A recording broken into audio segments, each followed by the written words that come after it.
Welcome back to the deep dive. We're here to take really complex research, sift through all that data, and basically give you the fast track so you feel like you're completely informed.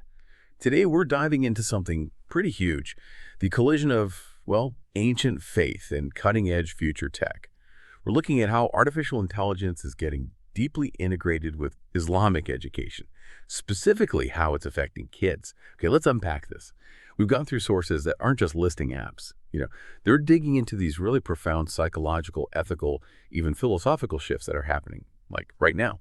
So if you're a parent, an educator, or honestly, just anyone curious about how faith is adapting in this digital age, getting your head around this new reality is, it's essential. That really is the core tension, isn't it? I mean, historically, you had many religious communities looking at technology and faith as almost polar opposites, arch enemies even. But now, we're definitely in an era where AI integration is touching almost every single sector, and that includes religious learning. It's not just making, say, religious texts accessible globally, which is huge in itself. AI is actively being used to tackle challenges in comprehension and memorization. It's kind of filling these mental gaps where maybe human teachers struggle to give that one-on-one attention. Right. Before we jump into the specifics for kids learning the Quran, the sources really hammer home that we need to get clear on the tech itself. We hear AI, machine learning, ML, deep learning, DL, all thrown around. What are the actual differences that matter when we're talking about education? Okay, yeah, good question. So AI, artificial intelligence, that's the big umbrella. It's the whole idea of creating intelligent machines that can show human-like intelligence, think, learn, solve problems like we do. The sources give the example of Amazon Alexa. You tell it something new, like set the living room light to study mode. If it doesn't know study mode, it asks, right, oh, what is study mode? And once you define it, it learns. It adds that to its knowledge base. That ability to simulate learning like a human, that's the goal of AI. Okay, so AI is the goal, the concept. What about machine learning, ML? ML is the first big way we achieve AI. It's a subset. Here, systems learn and get better from experience, but crucially, without someone explicitly programming every single rule. ML algorithms use statistics, basically, to find patterns in huge amounts of data. Think about identifying which specific sounds or words a student often gets wrong when reciting. It learns from the mistakes in the data to predict future ones or offer corrections. Okay, learning from patterns. And then deep learning, DL. This seems like the really crucial one for that personalized learning aspect you mentioned. Absolutely. Deep learning is a subset of machine learning. It gets really sophisticated. It focuses on learning representations of data, kind of like how our brains work, through multiple layers. Think of it like layers of abstraction. Imagine teaching a system to recognize a face. The first layer might just pick out simple things like edges or curves in the image. The next layer combines those edges to recognize slightly more complex features, maybe an eye or a nose shape. And then deeper layers combine those features to recognize a whole face. The real power of deep learning is that it figures out which features are important at each level all on its own. It learns the representation autonomously. And that's the link, isn't it?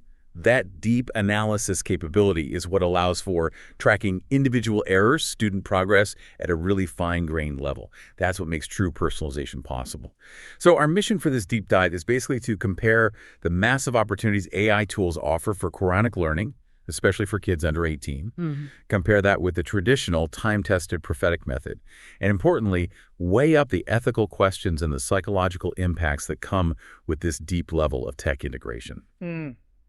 Okay, let's pivot in. Let's talk about the exciting side, the capabilities. The sources often talk about this shift towards Society 5.0. What's that about? Right. Society 5.0 is this concept, particularly strong in places like Japan, where technology is designed to be really human-centric. It's about using tech to solve societal problems and enhance human life, not just for efficiency's sake. And in education, the big perennial problem has always been that teacher-to-student ratio, right? One teacher, lots of kids. Exactly. And that's where AI potentially offers its biggest contribution. Genuine personalization. Think about a standard classroom, maybe 20, 30 kids. It's just physically impossible for one teacher to track every single student's tiny comprehension gaps, their specific pronunciation struggles, their pace, all at the same time. Yeah, someone inevitably falls behind.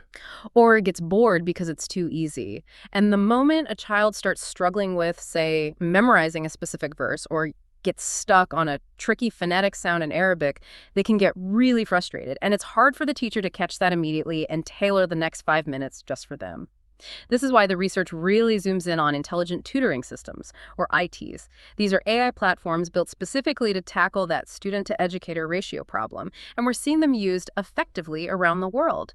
The sources mention studies in places like Australia and Japan. Right, you mentioned them. Yeah, where IGIS isn't just being used for like basic language drills. They're applying it to complex subjects, science, math, and showing real measurable improvements in how well students learn and how efficiently they do it. Okay, but how does an ITAS actually personalize the learning path? It sounds great, but the mechanics must be pretty complex to truly adapt to each kid. Oh, it is. It leans heavily on those deep learning models we talked about. The system is constantly gathering data points in real time.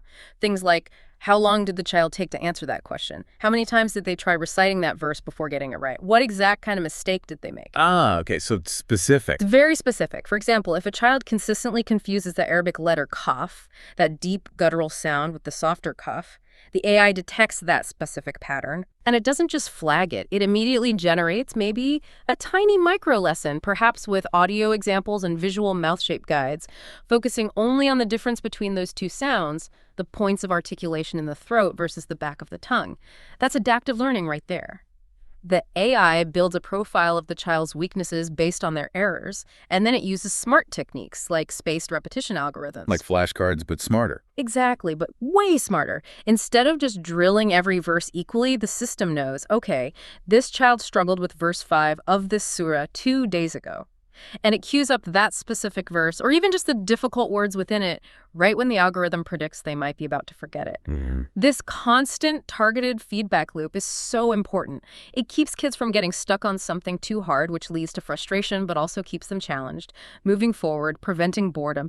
It's always right there in their optimal learning zone. So, applying this directly to learning the Quran, the AI is essentially building a unique, word-by-word, sound-by-sound study plan for every single child.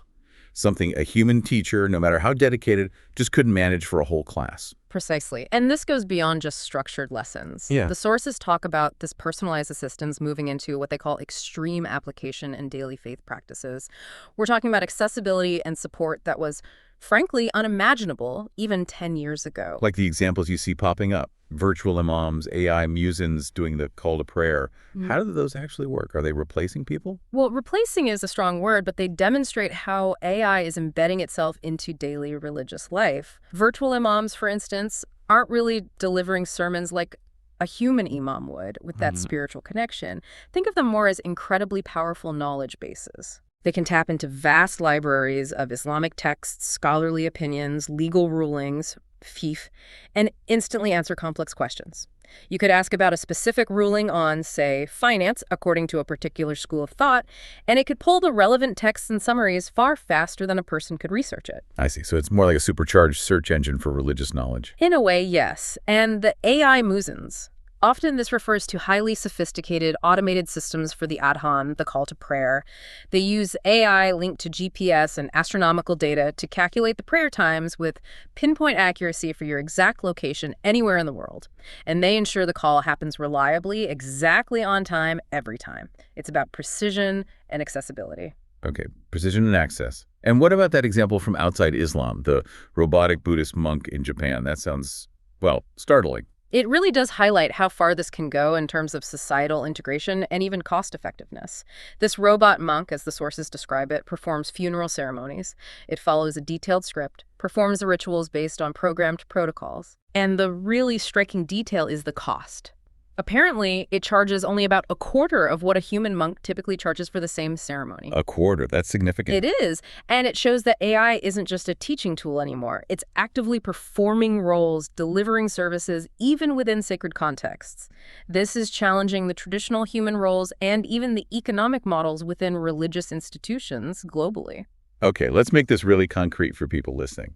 Let's talk specific tools, specific apps maybe, and really get into how the tech works to make learning better, maybe even more enjoyable for a child, starting with something timeless, storytelling.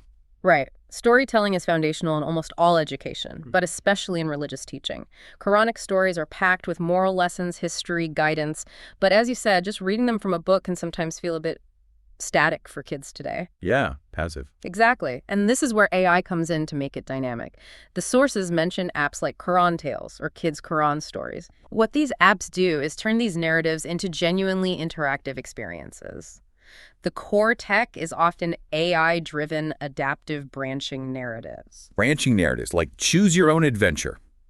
Sort of, but more sophisticated. As the story of, say, Prophet Joseph unfolds, the app might pause and present the child with a moral choice based on the situation in the story. Should the character reveal the secret or keep it hidden? Or should they react with anger or patience? Yeah. The child makes a choice, and the AI uses that input to select the next part of the story branch, showing the potential consequences of that choice, linking it back to the moral lesson. So the child gets, as the sources put it, agency in their learning. They're not just passively receiving this story. They're kind of influencing the moral journey within it. Precisely. That active participation makes the lessons maybe about honesty or forgiveness or trust in Allah feel much more personal and memorable. They feel invested because their choices mattered in how the story played out.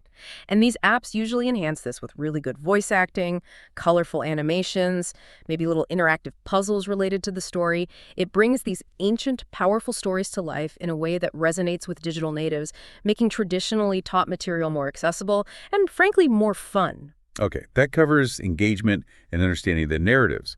But then there's the technical side of the Quran itself, the actual recitations. Is hugely important. And Quranic Arabic, especially the rules of tajweed, the proper pronunciation, that's incredibly complex, right? Especially for kids who aren't native Arabic speakers. How can an app, an algorithm, possibly give accurate feedback on something so subtle in real time? This is probably one of AI's most powerful applications in this space, addressing a major challenge. Mastering tajweed, getting the precise articulation points, makari, and characteristics, sifat, of each Arabic letter right isn't just about sounding nice. It's often considered mandatory for a valid recitation, because mispronunciation can sometimes change the meaning. Right, that's crucial. Apps like Learn Quran Tajweed or iQuran tackle this head-on. They use sophisticated machine learning algorithms. These algorithms have been trained on massive data sets of Quran recited by expert qaris, people renowned for their perfect tajweed. Okay, so it has a benchmark of perfection. Exactly. So when a child recites a verse into their phone or tablet, the app's ML system is doing real-time acoustic analysis. It's not just listening for the right word, it's analyzing the sound waves produced for each specific letter. Wow. It's listening for how the sound was made. Was the hashon breathy enough?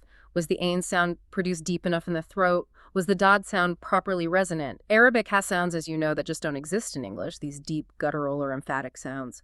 Yeah, very tricky. The algorithm compares the child's sound wave profile for each letter against the perfect profile from the expert reciters in its training data. If it's off, even slightly, especially on a critical characteristic of the letter, It flags it. it flags it instantly. Right. And it doesn't just say wrong.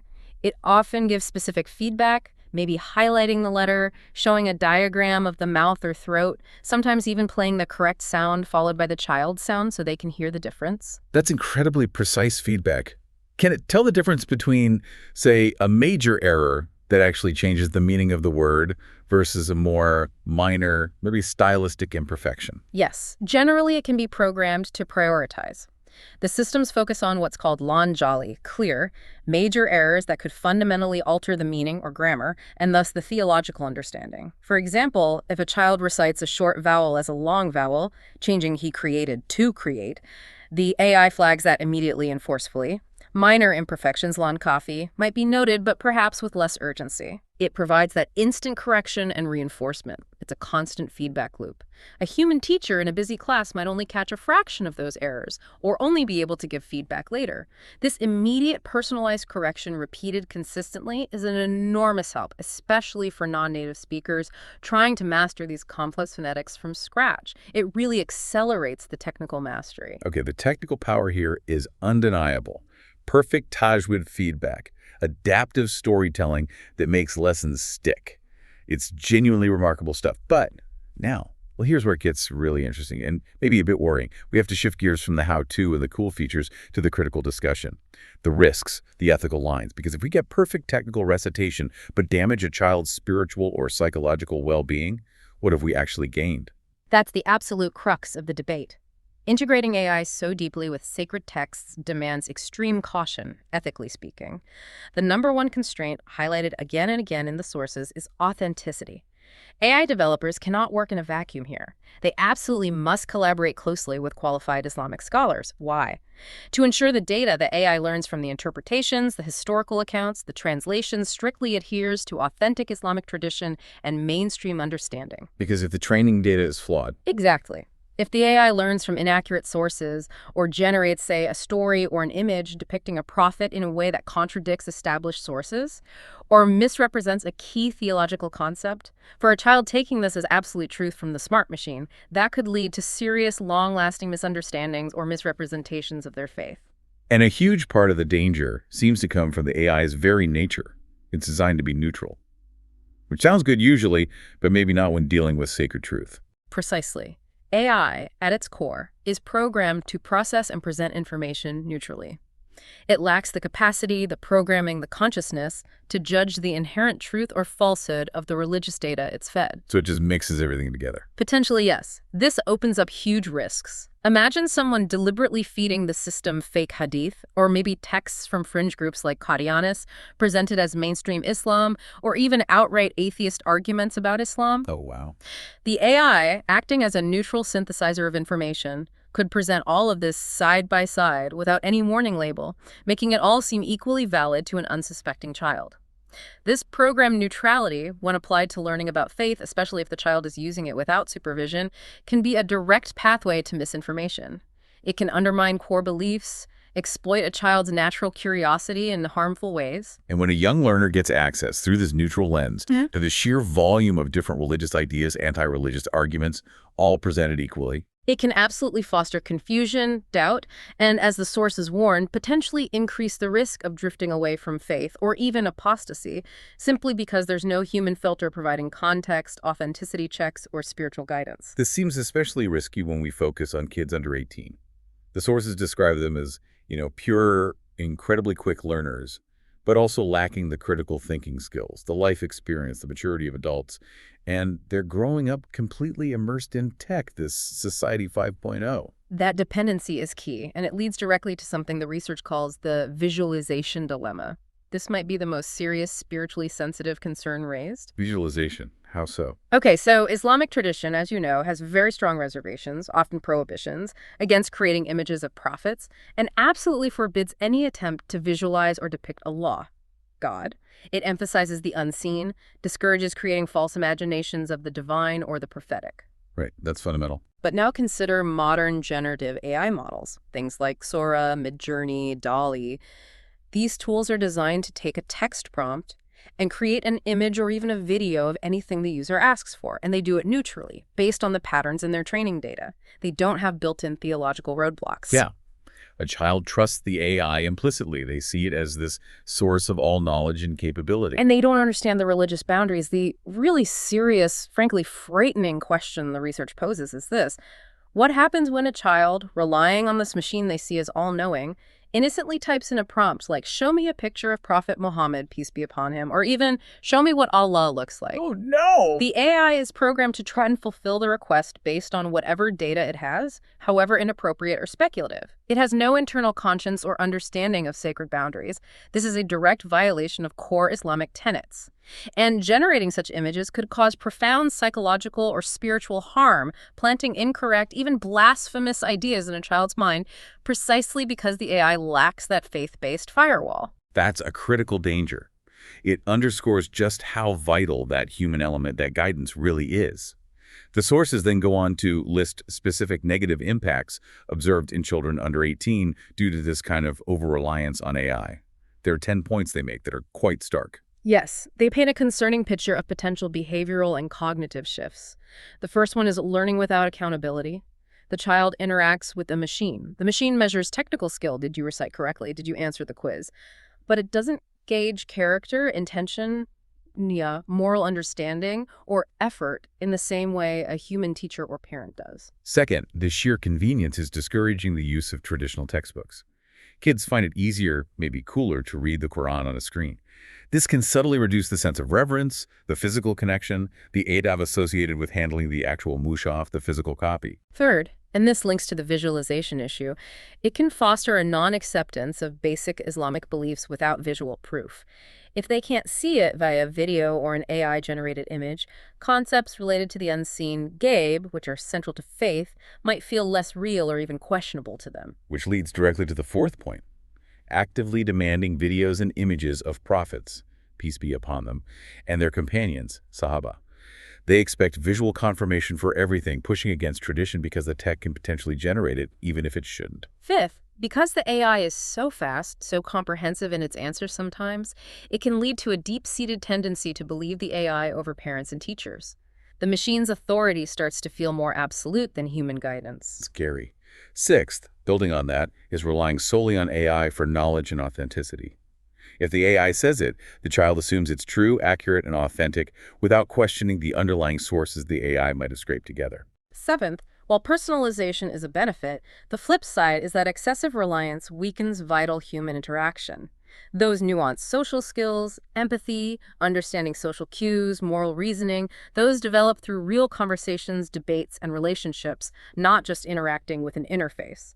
That's where true akhlaq is nurtured. Eighth, that neutral access to everything we mentioned earlier creates an increasing risk of apostasy or serious confusion. Just the sheer volume of conflicting religious and anti-religious information presented without any filter or guidance can be overwhelming and damaging for a young, developing mind. Ninth, the sources explicitly mention concerns about an underlying atheist bias or movement within AI development or data, leading potentially to misguidedness. This reflects the fact that AI, being a secular technology, doesn't inherently operate from a faith perspective and might prioritize or present non-theistic viewpoints more prominently or persuasively if not carefully curated. And finally, the 10th point: the risk of promoting Israeliyat. These are stories and traditions, often from Jewish or Christian sources, that crept into early Islamic storytelling, but aren't considered authentic hadith or Quranic accounts. An AI, tasked with creating a video about a prophet, might neutrally synthesize all available narratives it finds online, including these unverified or rejected ones, presenting them as fact simply because the data exists. Okay, given how serious those potential downsides are, it becomes absolutely crucial to have a solid baseline for comparison. We need a yardstick. And that yardstick, according to the sources, is the traditional prophetic style of teaching. It's the human-centric method against which we have to measure any technological intervention. Right.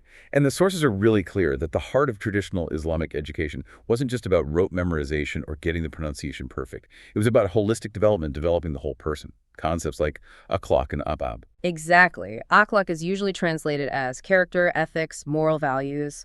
Adab is about conduct, manners, etiquette. But it's deeper than just rules.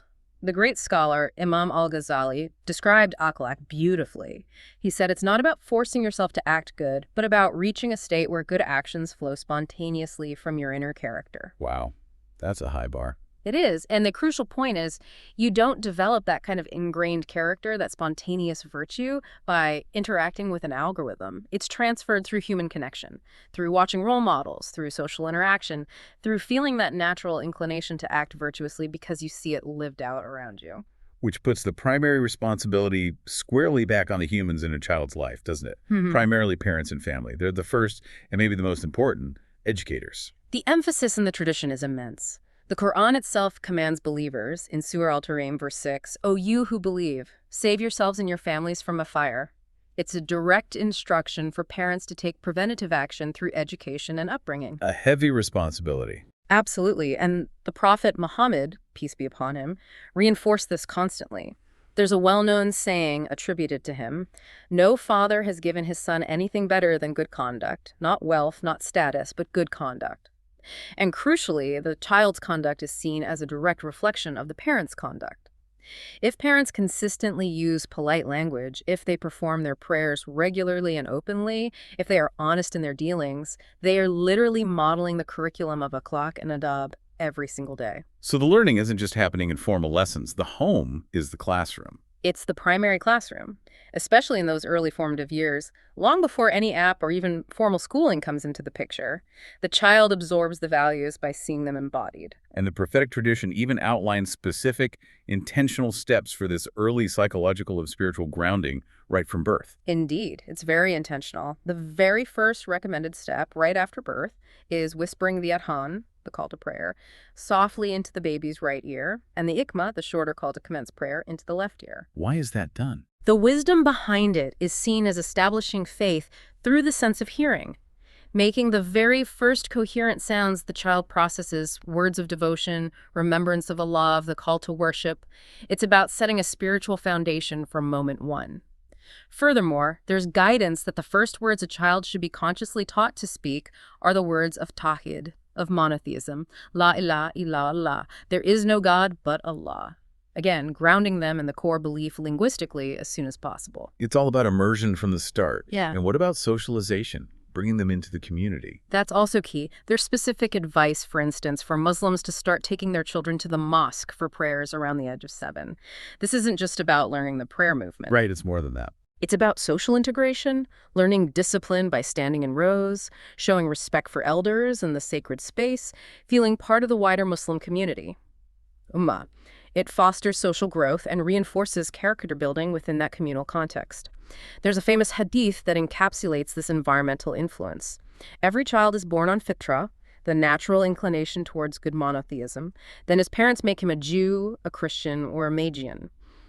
It emphasizes that the child starts pure, but the environment, primarily the parents and society, shapes their direction. So the human environment is paramount. Now, what did the actual curriculum look like traditionally? Beyond these foundational practices, what was taught in places like the Prophet's Mosque, Masjid Nabi? Was it only scripture? Well, the Holy Quran was absolutely central, no question. Learning to read it, recite it correctly, understand its meanings, and write it down, often using a wooden tablet or slate, lauf, was the core. But the concept was broader, often referred to as tarbiyah, which means holistic upbringing and development, not just instruction. The sources mention that the traditional curriculum wasn't limited to purely religious subjects. Oh, like what else? They included practical life skills considered important for a well-rounded, capable Muslim. The sources specifically mention learning things like swimming and archery or shooting. Interesting. So it wasn't just spiritual literacy, but physical competence too. Exactly. Yeah. It reflected an understanding that faith should be lived out by capable, contributing members of society. It was about developing the whole person. And there was a strong emphasis on seeking knowledge early in life. Hazrat Umar, the second caliph, is reported to have advised, learn knowledge before you attain leadership and nobility. The idea being, acquire your foundation of knowledge and character when you're young, receptive, and humble. Don't wait until you're in a position of authority and then scramble to learn, potentially revealing ignorance or making mistakes due to it. Okay, so this lays out a really clear contrast. On one hand, we've got AI offering these incredible tools for technical efficiency, personalization down to the micro level, instant feedback, global accessibility. But on the other hand, the prophetic method deeply emphasizes akhlaq, adab, character, built through human connection, parental modeling, community interaction. It's a fundamental difference in focus. So what does this all mean? When you synthesize everything from the sources, the conclusion seems pretty unavoidable, right? They state it quite clearly. AI simply cannot be a substitute for a human teacher or parent in this context. That really is the bottom line. We have to recognize the profound value gap. AI can definitely simulate knowledge transfer. It can help a child achieve, say, 100% accuracy in tajweed or memorize the entire Quran, technically speaking. But achieving technical perfection in recitation is not the same thing as achieving spiritual maturity or developing good moral character. And AI cannot instill compassion, patience, honesty, humility. It cannot make someone a better human being or ultimately a better Muslim in the holistic sense. Because that core element is missing. Exactly. The real essence, the spirit of the Quran and the Sunnah, the Prophet's way, which consistently focuses on humanity, on building character, on refining moral values, on how we treat each other. That essence is nurtured and transmitted primarily through social connection, through human relationships, through seeing virtue lived out, through direct parental guidance, counseling, and yes, even loving discipline or control when needed. If children are primarily learning from a technology that, by design, lacks a faith perspective, lacks spiritual filtering, and operates with this program neutrality, then that vital human element, the one that provides the moral compass, the spiritual firewall, the context, is dangerously absent. So it sounds like the only safe, effective way forward is to position AI very carefully, not as the main instructor, definitely not as a replacement parent, but maybe as the most powerful teaching assistant we've ever had. That's a great way to put it. AI should only ever be seen and used as a supplement. A powerful tool to support learning, yes, but never a replacement for the human instructor, the scholar, the parent. Humans are absolutely vital for providing that spiritual context, the why behind the rules, the guidance on how to apply Quranic teachings to daily life and character development. The human filter is essential to authenticate information, to counter potential misinformation from the AI, and most importantly, to model the good conduct, the akhlaq that children learn most effectively through observation and emulation, not through an app. Now, to round off the synthesis, there's one more piece from the research that's well, it's truly fascinating. It's an intellectual exercise, really, but quite profound. It's an academic effort that tried to bridge this ancient wisdom with our most cutting-edge modern concept, deep learning, by looking directly at a specific passage in the Quran itself. Wait, finding a deep learning model within the Quranic text, you mean like structurally? That sounds like a huge leap connecting, I don't know, Silicon Valley algorithms to Surah al-Baqarah. It is ambitious, definitely. But the structural parallels they draw are surprisingly compelling. The study focused on Surah al-Baqarah, specifically verses 30 to 33. This is the well-known story of Allah creating Adam, peace be upon him, and bestowing knowledge upon him. The researchers mapped this narrative onto the two fundamental phases that define any modern deep learning model: the training phase and the test and generalization phase. Okay, I'm intrigued. How does the story map to training? So, phase 1. Supervised training, the Quranic text states, and He, Allah, taught Adam the names of all things. In the language of computer science, this is almost a textbook definition of supervised learning. Adam received a comprehensive data set, all the objects of creation, mountains, rivers, animals, plants, everything. And crucially, he received them paired with their correct labels, their names.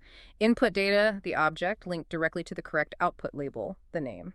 This is precisely how we train many AI models today, feeding them labeled examples. Okay, that parallel is quite clear. Adam is the initial perfectly trained model.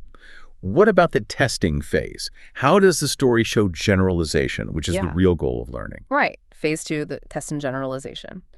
After Adam was trained, the narrative continues, Allah then presented these same objects to the angels. And he asked them to name the objects. The angels couldn't do it. They responded, essentially, "Glory be to you, we have no knowledge except what you have taught us." They hadn't received that specific names training data set. They couldn't generalize. Okay. Then Allah instructed Adam, "Oh, Adam, inform them of their names." And Adam did so. He correctly identified and named all the objects presented. The sources describe this as performing with accuracy 100%. This perfectly mirrors the testing phase in deep learning. The trained model, Adam, is presented with data, the objects, perhaps even some unseen during the initial teaching, and successfully classifies or identifies them, demonstrating high accuracy and proving it has truly learned and can generalize the knowledge, not just parrot back the training examples. Wow. So this academic interpretation suggests that the narrative structure itself within the Quran holds this timeless universal pattern for how comprehensive knowledge is acquired, tested, and validated, a pattern that remarkably aligns structurally with our most advanced concepts in AI and machine learning today. Hashtag tag outro. That's a really powerful thought to end on. It connects the absolute foundation of Islamic scripture to the very forefront of artificial intelligence, a humbling connection. So we've really explored both sides of this coin today, haven't we? On one side, these incredible AI tools offering personalized mastery for things like tajweed or making Quranic stories interactive and engaging for kids, really amazing potential. But on the other, equally strong side, the absolute non-negotiable need for human guidance, for parental involvement, for community, to instill akhlaq, character, and ensure authenticity. The sources drive this home again and again. The human teacher, the parent, they are the crucial filter. They're responsible for authenticating religious knowledge for the child, for being that spiritual firewall against the potential harms we discussed, misinformation, inappropriate visualizations, maybe even atheist bias inherent in some neutral algorithms. So here's the final thought we want to leave you with, something to really mull over. If the global trend, the way society is moving, is towards more and more reliance on AI for all kinds of information, what practical daily steps do parents need to take? How can they ensure that their child's reliance on their guidance, their character modeling, their lived example of faith remains stronger and more foundational than the child's potentially blind trust in a technologically neutral, incredibly powerful, but ultimately fallible AI model? That's the tension, isn't it? Perfect technology versus perfect character. Where do we strike that balance for the next generation? Thank you for joining us for this